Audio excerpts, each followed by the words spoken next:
Today on Zenodilodon, I have in for repair an RTI Atto 2.7 watt show laser. And this thing is tiny. So for a size comparison, here's my hand. You can see just how compact of a little box this really is. Now the issue with this laser as it is right now is that it has no blue output and the red and the green are really dim. So a little bit of history on this laser. This was sent into a fellow laser repair technician and there was a bit of damage done on the internal board and a lot of that has been repaired. However, not all of it has been, and I'm going to give it a whirl and see if I can repair it. So let's begin with seeing what this laser does at the current moment. I'm going to plug it into ILDA and run Pangolin Quick Show on it, and I'm going to run the laser projection at 50%.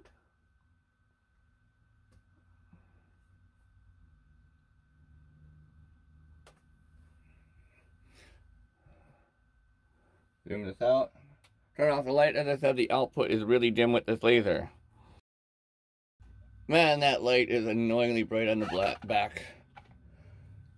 Okay, let's see if there's any sort of time delay.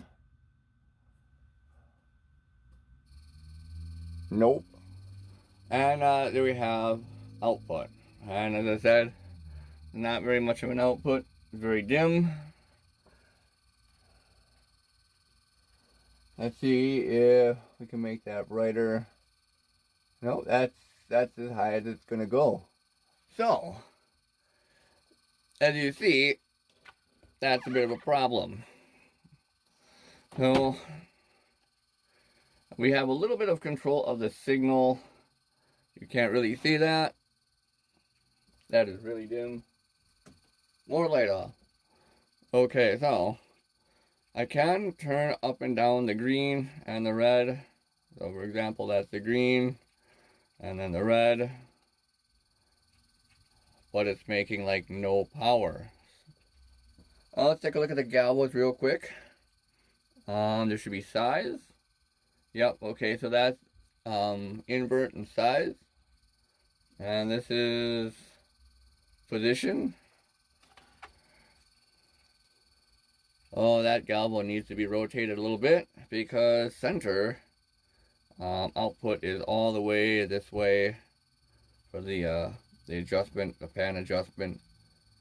That's not right. And then let's see what the Y looks like. Yeah, that's fine. Might move that galvo up just a little bit. And the green and the red are out of alignment. So there's quite a lot of problems with this laser, as you can see. Disable the output here real quick. Alright, at this point, go ahead and open the unit.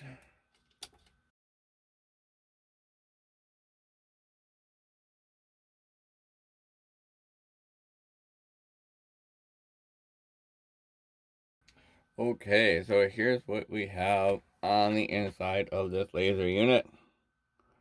Take a look.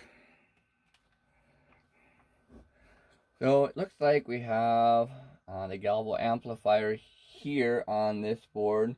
That would be the input and the power going to that. You can see the galvo wires right here. So zoom out a little bit. Alright, so there's that galvo amplifier board. You can see all the little potentiometers up on top for all those adjustments. Signal input, maybe power input too by the looks of it. And then we have the dual shielded cables going out from the amplifier to the two galvos. Those galvos look pretty dirty as well. Then we have a couple of laser modules. I think that this is going to be the red. This is the blue and this is the green. And it's interesting, they use 4 greens in this module, so probably 4 single mode greens that are like 130 milliwatts a piece in there. And then this backboard right here, that is what controls all the power rail generation, and then it does all the switching of the signals as well as the potentiometers for size and control. So switch mode power supply there. That's a pretty nice power supply. Probably overkill for what's in this box, but at least it's more than what you need and not less. Alright, with the unit open, I'm going to plug it back in. We can investigate a little bit more. See what's going on.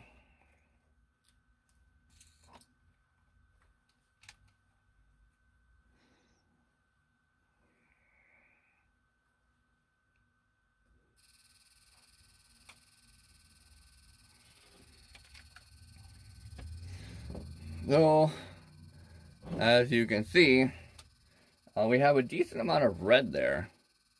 So, a lot of that is probably going to be due to like dirt on the mirror and stuff like that. I do see that there is laser speckle. So those lasers are good by the looks of it. Oh, alright, so actually on this side is the green and on this side is the red. I mix those up. It's very rare to see single mode greens in a laser like this. So, and then the center is the blue. I'm probably thinking that's going to be a 1.25 watt A140 laser diode. That's going to be in there. But yeah, it seems like that there's a power issue. It seems like all the signals are getting there just fine to that backboard and to the laser driver section, but as of now, it doesn't seem like the actual drivers are getting enough power to run the laser diodes. So the next step is going to be removing the back panel and investigating what the issue is with that.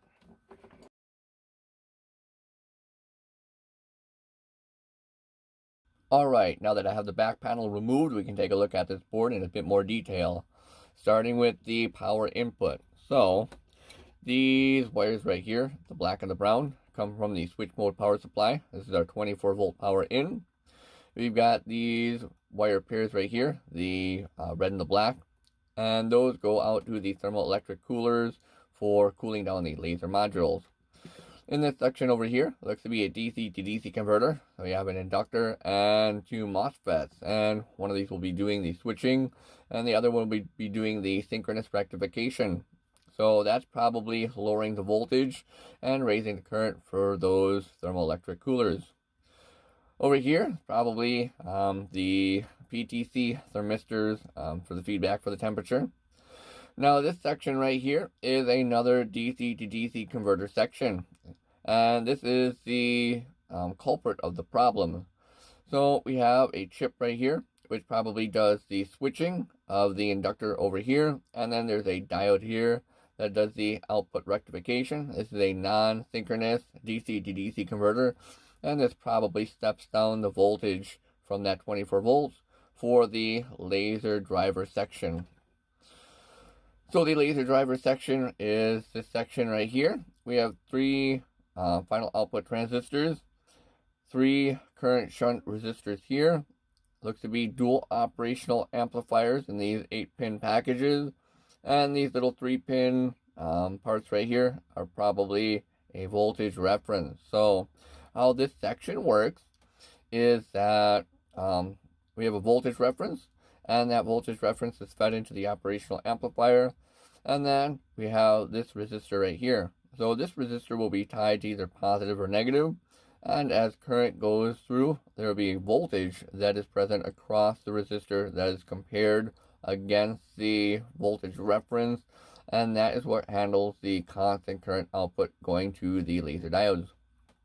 So this DC to DC converter section, as I said, is probably the issue, and that is because the technician who worked on this noticed that this piece was missing altogether and went and replaced it, but still didn't get this whole board working, and that's what I'm going to be paying attention to probably the most.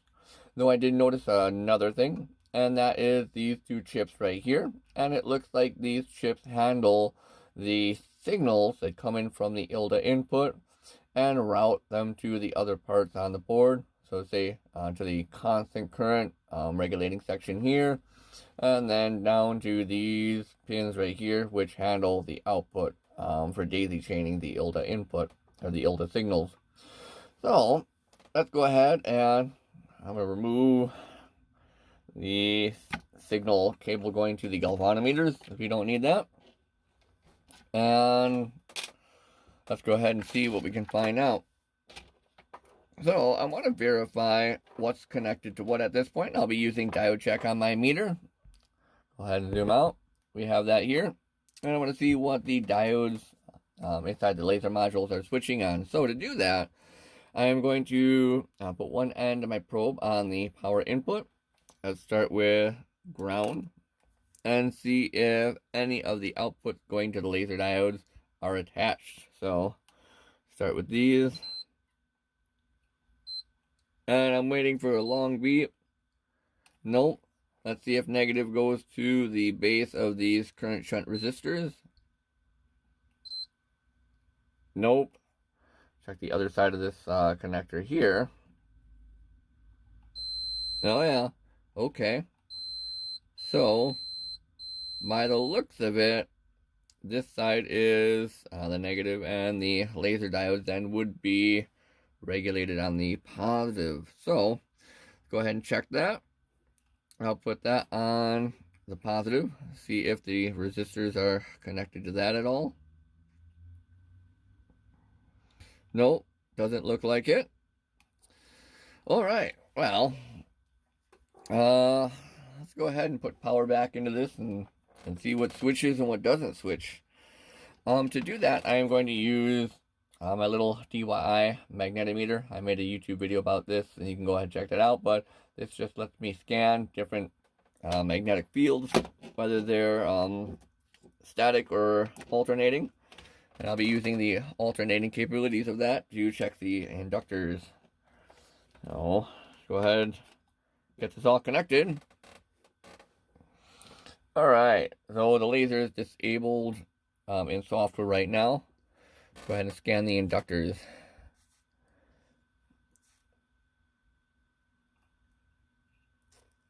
Yeah, I get a little green light on that inductor, so that looks like it's operating. Of course, you can't see that because it's buried underneath the cable. Yep. Let's go over here. Absolutely nothing. So I'm getting no switching off that inductor, which means that either there's not enough load going through it to pick up the magnetic field, or that IC is not doing its job properly. So to test that, go ahead and turn on the laser. Okay, we have some output. I see it on the green laser diode. Yep. Turn the red up. Okay, let's see if we get switching. Hey, we do have something. Not very stable though. That's interesting. Go ahead and change the brightness. See if that changes. Oh yeah. So I turn up the brightness and that stops operating smoothly.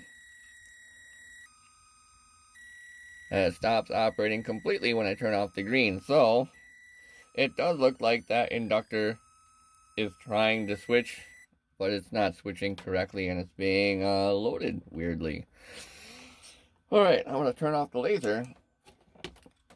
So let me explain why that DC to DC converter section is there. This right here is a linear constant current section, and it has a drawback, and that drawback is that any voltage that you're clipping off the forward voltage is being dropped by the transistor at the same current. So to explain this easily, let's go ahead and talk about the blue laser diode, because that operates at about 4.5 volts, and we'll say it operates at 1 amp. So if we have 24 volts coming in and we don't step down the voltage, that means that the transistor that's doing the constant current regulation needs to drop 19.5 volts, and it has 1 amp across it because it shares the same series loop with the laser diode. So if we have 19 volts at 1 amp going across the transistor, that means that there's 19 watts of heat being generated on that transistor. But if we say drop that power down to 12 volts, well, now we have about 7.5 volts at 1 amp going across that transistor, only about 7 watts of thermal dissipation that we need to get rid of. Now, I'm not sure how the laser diodes in the modules are wired. I know that the greens can be a bit high as far as the voltage they require, up to 5 volts. And if these are in series, that would be about 20 or so volts to get these going at full output. The red operate at about 2.3 to 2.4 volts. So with those in series, that'd be about 10 volts.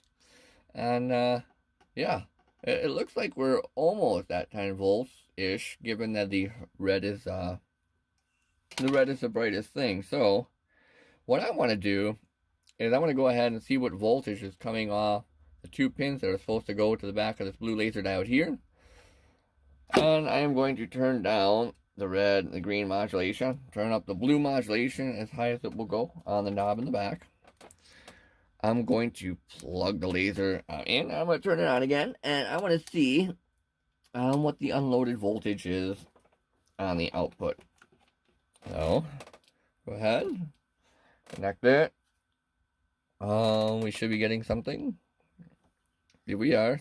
Yes, we are. Okay, good.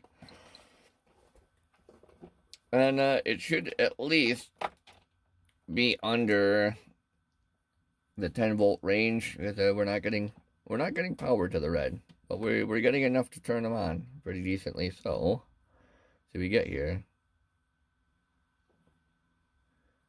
All right, that was 8.4 something. Quit dancing around.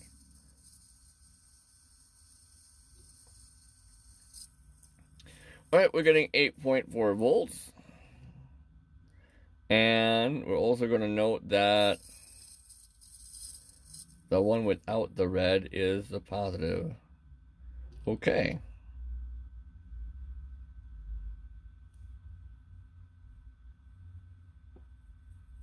Yes? Yeah. Okay, so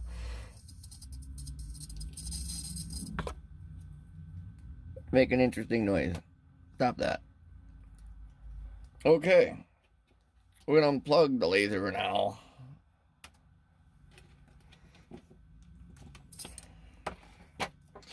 Okay. I want to see what side it's switching on as far as the transistors. See if those are positive or negative. So, put this in diode check. I'm going to go over to positive real quick and see if that beeps through. And it does. Okay, so we're switching on the positive, which is a little strange. Usually it's the N channels instead of P channels. Sure is. And then this being negative should be tied directly to negative. Yes.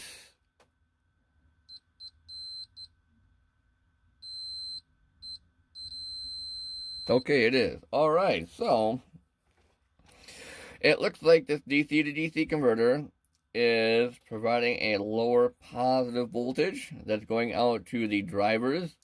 And because this is not switching, we're not getting enough voltage to drive the laser diodes at the current they require. And that's going to be 12 volts or higher. I'm not sure exactly what the green laser diodes need, how they're configured. As I said, if they're in series, it could be as high as 17 to 20 volts. And we're definitely not getting that. So, what is our next, what is our next step?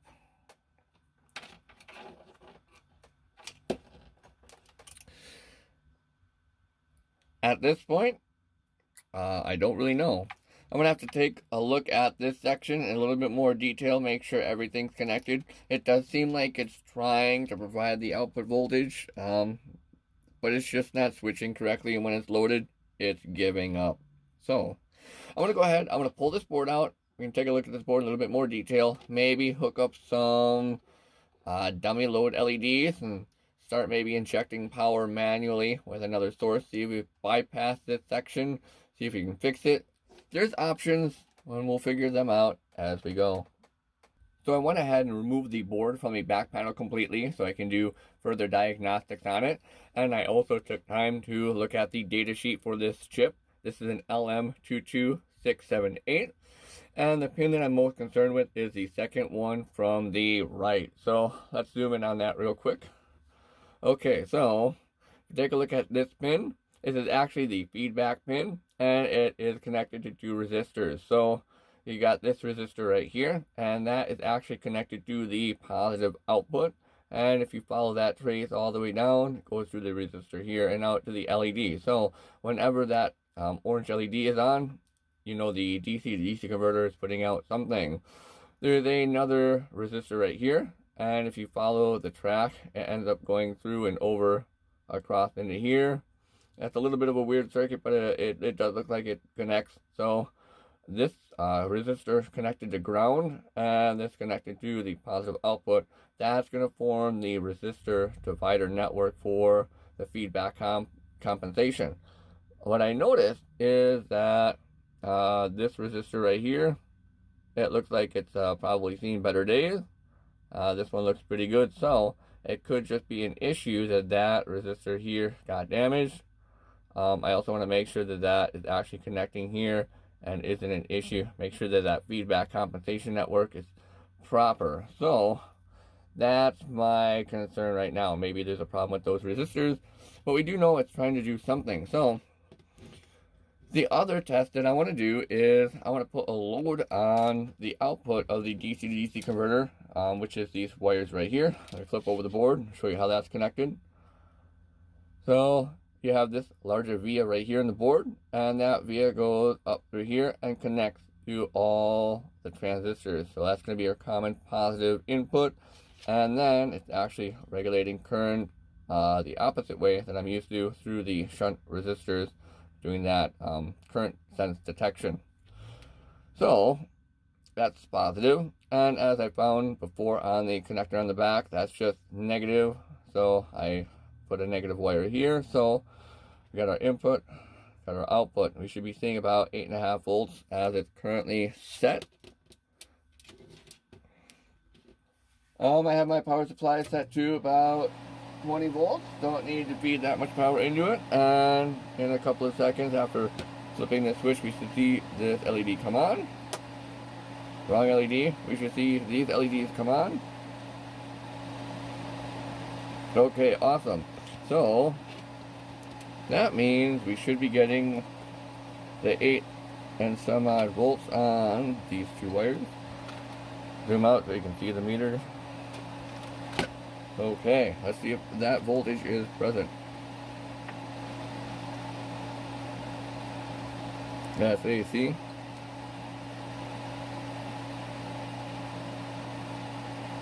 Okay, so the voltage is there. So the next thing I want to do is I want to put a load on the output of that DC to DC converter and see if it holds stable. Now, this is supposed to be rated for 5 amps maximum, given the total current of the laser diodes. It's only pulling maybe 2.5 amps, 3 amps at most. What I'm going to use is I'm going to use this resistor. This is a 15 ohm resistor, and so for say 10 volts, it would be 1 amp. With this resistor, I'm probably going to be drawing about 700 milliamps. So this is a good test run to throw on the DC to DC converter just to see if there's any kind of voltage drop when it's loaded. If there's no voltage drop, that means that there's not a problem with the switching components like the diode or the chip. So let me get my fingers in a non-ergonomic way, and we're going to check what the voltage is when that is loaded. If it's the same, that's going to be a good sign. And it is. So that means that the problem is most likely the resistor that's setting the resistor divider for the feedback network. So my thoughts is that I'm going to pull the resistor that looks suspicious, which is that little black one right there. And I'm going to put in a potentiometer, and I'm going to see if I can dial in the correct voltage, which should be 12 volts. I've taken a look at the configuration of the green laser diodes on the inside of the projector, and the green laser diodes are two together in parallel, and they're in series, so with about 5 volts a piece going to each diode, and them being in series, it's about 10 volts going out. So the number that we're looking for is anywhere from about 11 to 13 volts on the output of that DC to DC converter. So hopefully we can find what resistor value needs to go in, give us our proper voltage, and calibrate that accordingly. So I went ahead and did some double checking on the resistor divider network for the feedback, and I found out that there wasn't actually a resistor connecting to ground at all. So it was just the blue resistor here that's connected to positive. Now there were two unpopulated parts on the board. There was this set of pads here and this slightly larger set of pads here. Now this pair of pads connects to the feedback pin and the blue resistor, and then the other pad right here connects to ground. So I'm betting at one point there was a resistor here that formed the feedback network. So it'd be ground, the resistor, up to the feedback pin, and then the blue resistor to positive. So I'm betting that once I find the proper resistor value here, I'll be able to set the voltage as it's needed. There's also these two pads, and I think that a decoupling capacitor went in there, so I shouldn't need that for the time being, but I might throw one in there just to be safe if this works. So what I've done is I've connected a 50 kilo ohm potentiometer up to those wires, and I am going to decrease the resistance on there and see if I get the correct voltage. I have my multimeter set up here. I'm going to turn on the power supply. We'll wait for the orange light to come on. Alright, it's on. Let's see if this raises the voltage. Hey, it's already higher. Alright, I'm going to slowly turn this. Would you look at that? Okay, well, let's set this to what it needs to be for about 12 volts.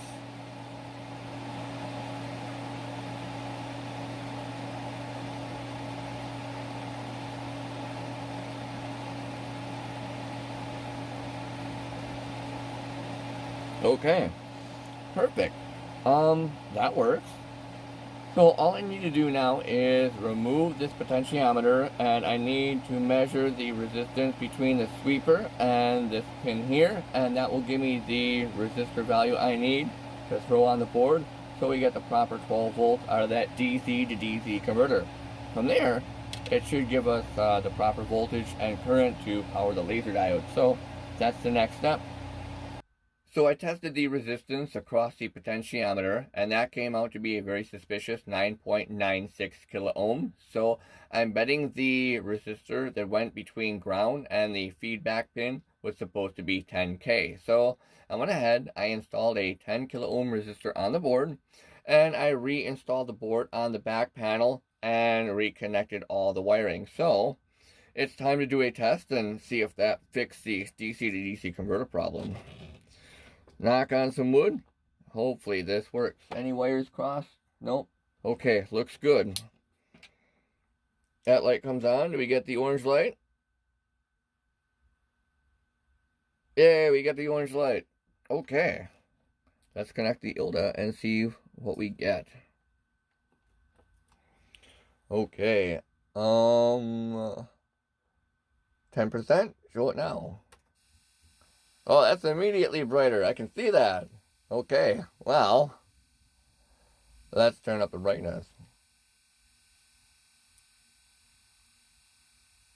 Yeah, I'd say that's brighter.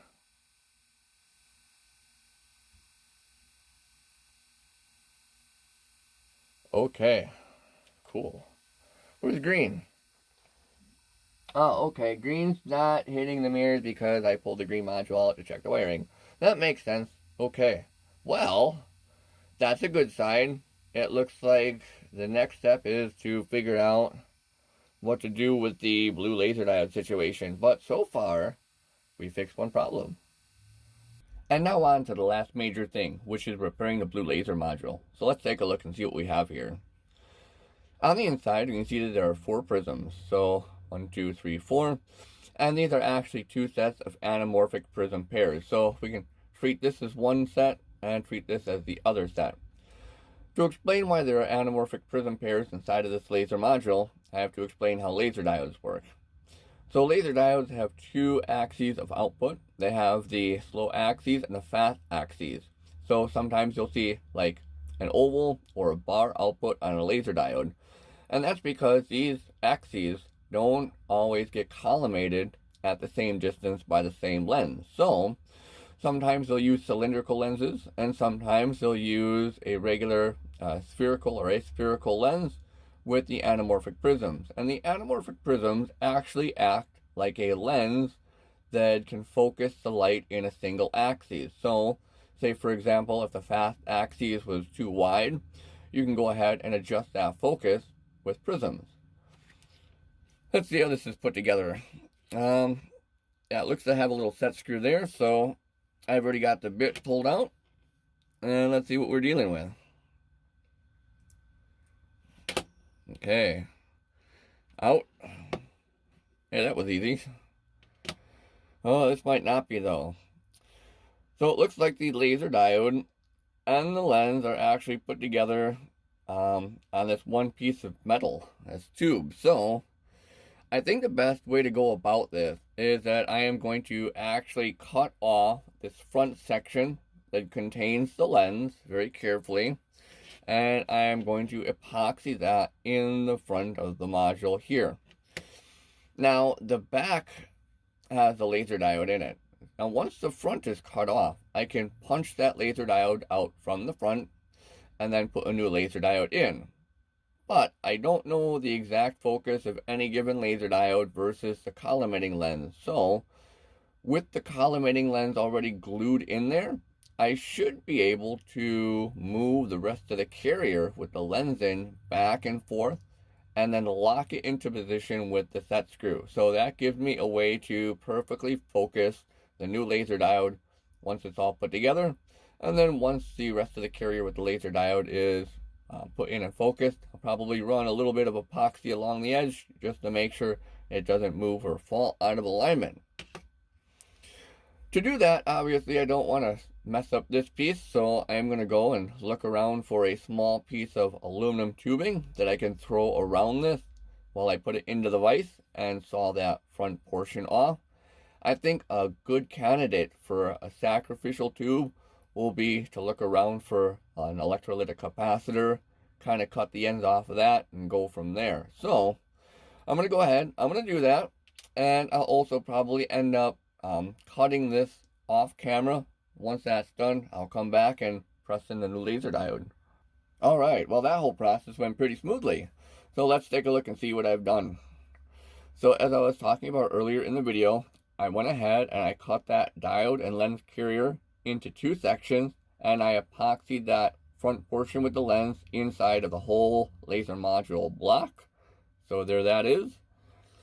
And I also pressed in a new laser diode in the back of the rest of the carrier. So at this point I should be good to go. I also connected the laser diode up to an external laser driver instead of having this all in the laser while I do the focus. Just because it's smaller, it's going to be easier to move. So at this point, I should be able to slide the laser diode in the correct orientation with the case pin face down. And that's just to make sure that the fast axes and the slow axes are collimated as they should be. Okay. Go ahead and give this a little power. Now what I have set up here for this little power adjustment is just an LM7805 linear voltage regulator, which comes off the 12 volts, and I have a potentiometer that acts as a voltage divider with the sweeper in between the ground and the 5 volts. So that's that. And if I move the laser diode in and out, alright, I should be able to find the perfect focus and lock that down with the set screw. So at this point, I'm going to go ahead, get this set up in an area where I can shoot it a longer distance and lock in that focus, and then I'll come back to the rest of the repair. Well, I can definitely tell you this much. Those anamorphic prism pairs are definitely doing their job. So here's the output of the blue laser module from about 70 to 80 foot away, and the output is less than an inch wide by about half an inch tall. That's crazy low divergence. Nice job.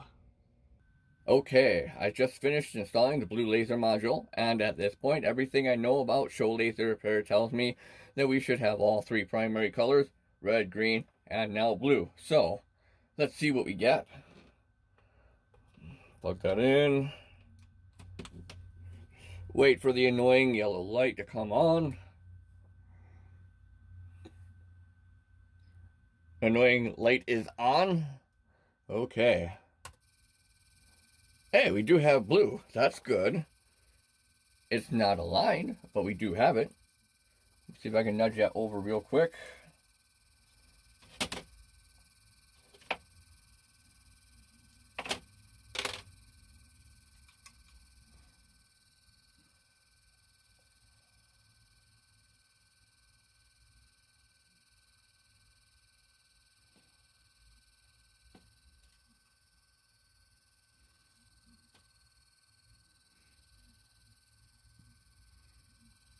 Needs a lot of alignment work, but let's raise the brightness up. Yep, lots of alignment work for sure.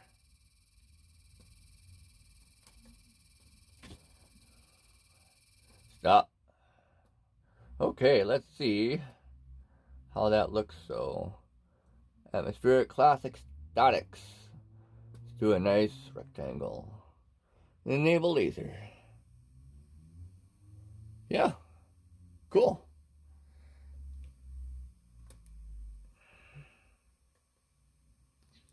100% brightness, and the DC to DC converter is not blowing up. Where the camera really sees that red.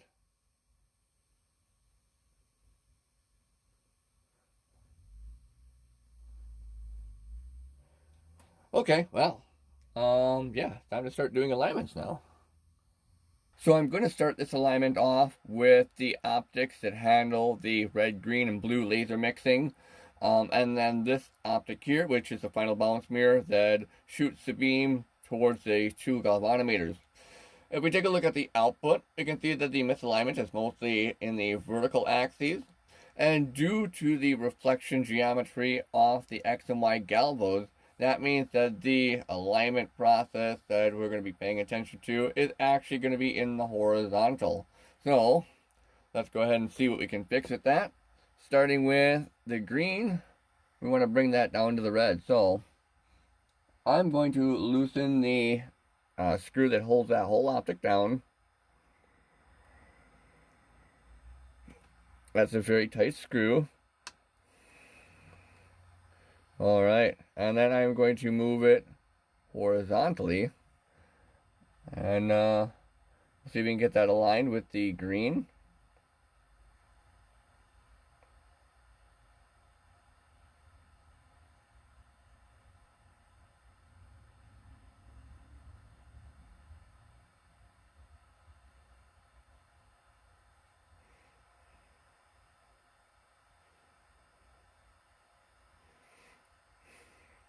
Let's see if there's a little play in the green module, because I did remove that earlier just to see how it was electrically connected.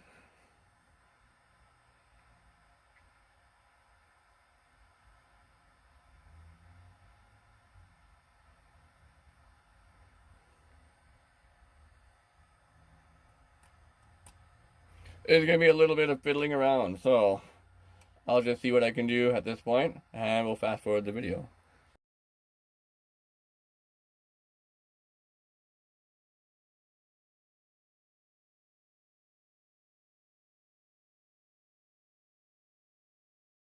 Right, and now for the blue.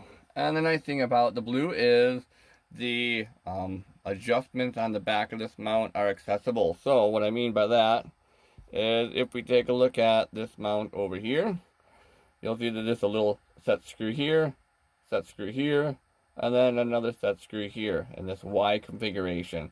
I'm not going to pay attention to that center screw because that just holds the mount together, but it's going to be these two and these two, which is going to adjust the position of how this mount reflects. So I'm going to be doing the same thing with the mount for the blue, and that's this one right here. And as I said, those 3 set screws are actually accessible on this side. So let's see if we can line that up.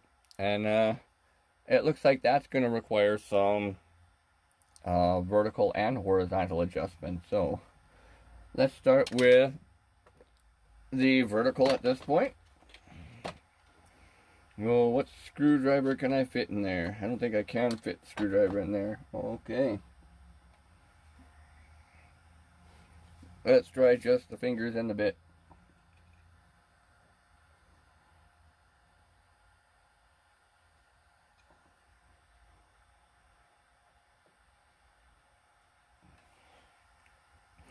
And now, because the blue is on top of here, and it's not after the galvos, that is absolutely a vertical adjustment that I need to do.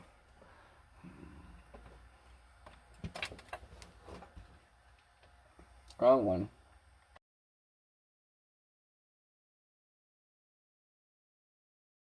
Why I gotta be so tight in there? You know what? I'm gonna remove the output window.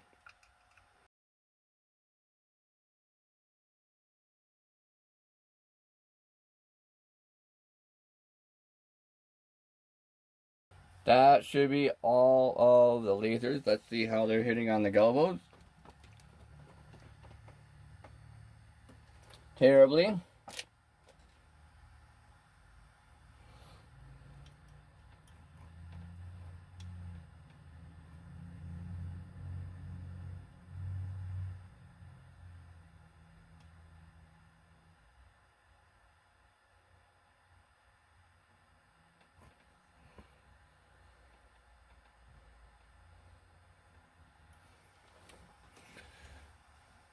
Okay, that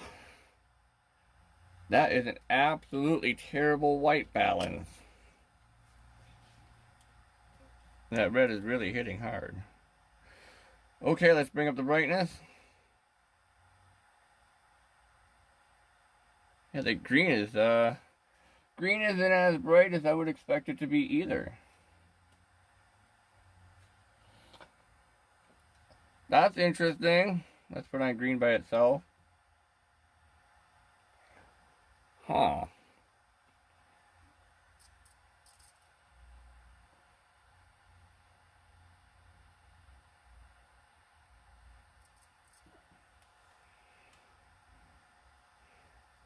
I'm almost wondering if that voltage on that DC to DC converter needs to be raised more or not. She could be getting a lot more green than that. So I did some minor troubleshooting on the laser to figure out why the green was so dim, and it just turns out that the voltage coming off the DC to DC converter wasn't quite high enough to get the full output of the green.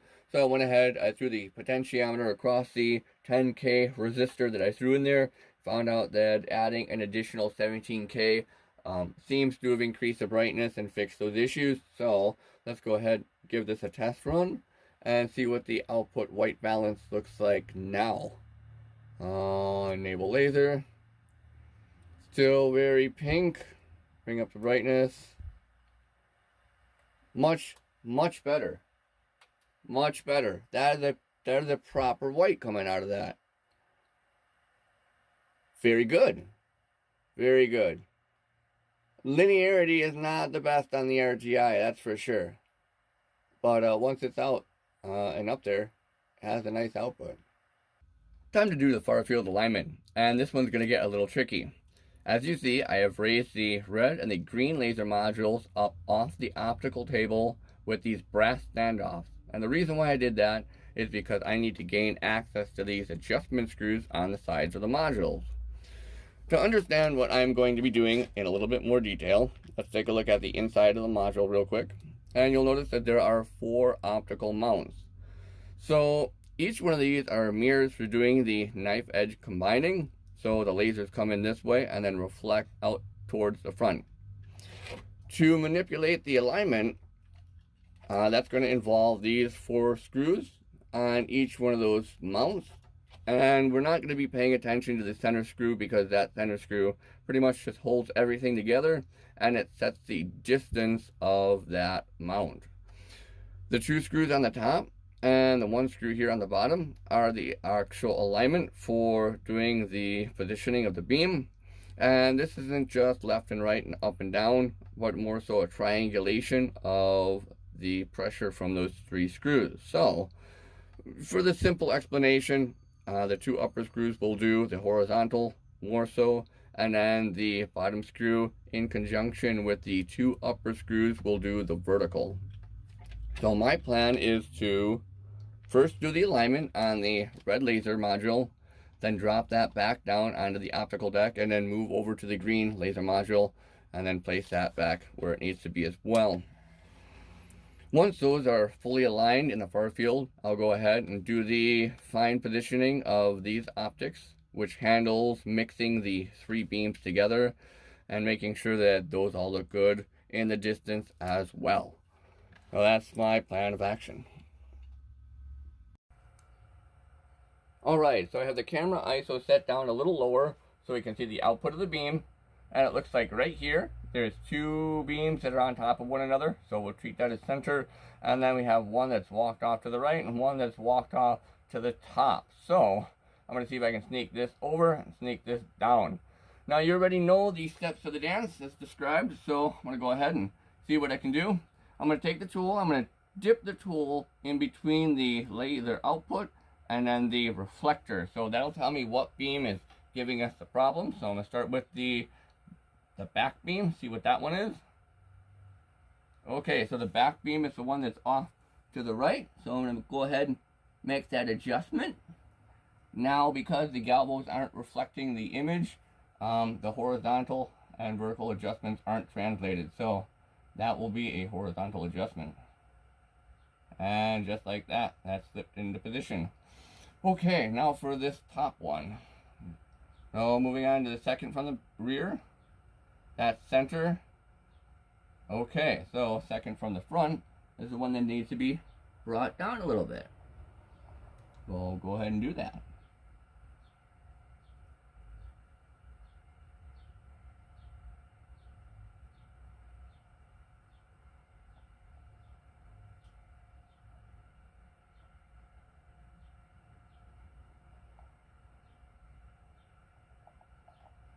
Okay, and hopefully that stays where it's going to stay. These screws can sometimes walk, so a couple of taps to make sure it's all good. Alright, and then I'm going to quickly take a look at the green, see how that looks. Reposition the laser here. Okay. Alright, well, as you can see, we have definitely one beam that's off to the left, and the other 3 look like they could be grouped a little tighter. Alright, and now on to aligning the green. So, once again, starting with the back. Yep, alright, so I'm going to need to move that over.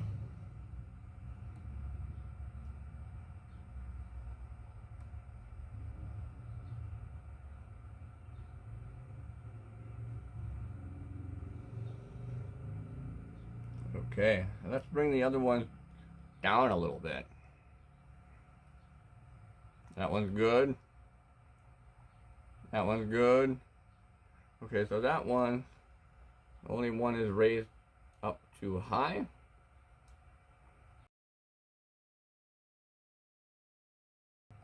Okay, that's as good as we're going to get on the green. Alright, now we can do our RGB color mixing far field alignment. As you can see, the red and the green are pretty well overlapping, but the blue is still out in the boonies here, so we're going to try and clean that up, get those aligned better.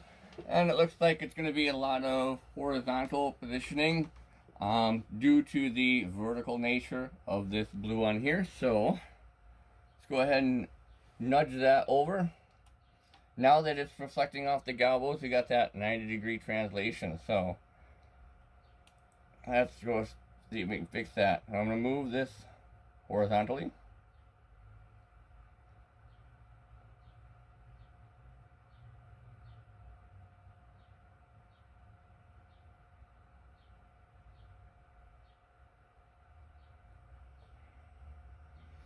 And it looks like it's going to need some vertical adjusting as well. Now sneak in with the tool.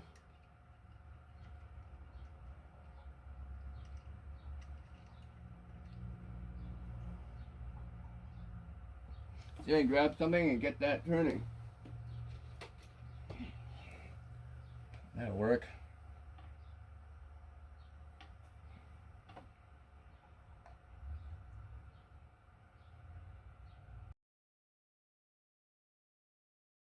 So I'm just placing this between the optical table and the mount and giving it a little pressure. That was too much pressure. You've gone too far. Okay, that looks good.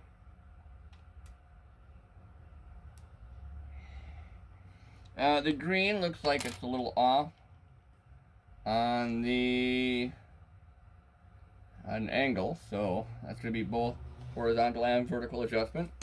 See if we can change the horizontal real quick by doing a vertical adjustment. So, or sorry, change the vertical adjustment by doing horizontal.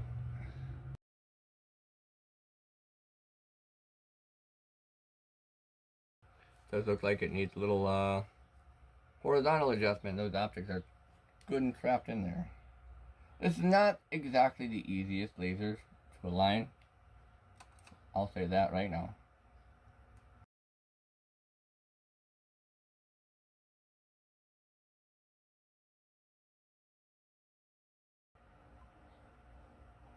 That's not bad.